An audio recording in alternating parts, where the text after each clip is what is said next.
ராகி மாவு உப்பு போட்டு தண்ணி ஊற்றி பிசைஞ்சிக்கலாம். கெட்டியாக பிசைஞ்சிக்கலாம்.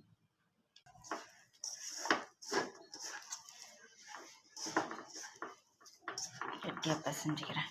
ராகி மாவு இப்படி நல்லா சாஃப்டாக பிசைஞ்சிட்டேன்.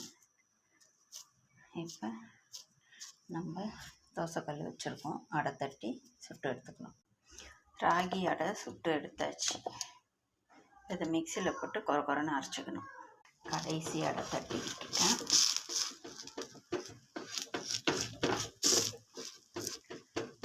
இது வந்ததும் எடுத்துட்டு ஆற வச்சுட்டு நம்ம மிக்சியில் போட்டு அடிச்சுக்கலாம். ஒரு பக்கம் வந்துடுச்சு, மறுபக்கம் திருப்பி போட்டோம்.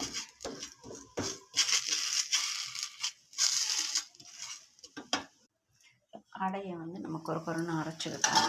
கொட்டிக்கலாம். இதே மாதிரி எல்லா அடையும் அரைச்சி எடுத்துக்கலாம். தோல் நீக்கின வேர்க்கடலை ஒரு கப் எடுத்திருக்கேன். மிக்சியில் போட்டுக்கலாம்.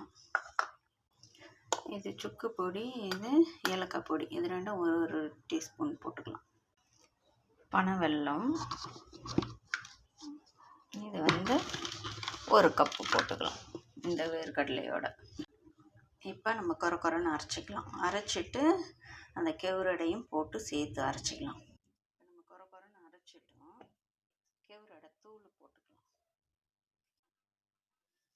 இப்போ எல்லாத்தையும் அரைச்சி எடுத்துக்கிட்டோம். இதை உருண்டை பிடிச்சிக்கணும். இதுதான் அந்த காலத்தில் நம்ம தாத்தா பாட்டிங்க சாப்பிட்ட சத்தான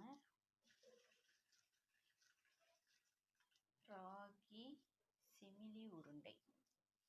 இதில் வேர்க்கடலை, சுக்கு, ஏலக்காய், பனைவெல்லம், ராகி, வேர்க்கடலை எல்லாம் இருக்குது. எல்லா சத்தும், உடலுக்கு தேவையான சத்து நிறைஞ்ச சிமிலி உருண்டை.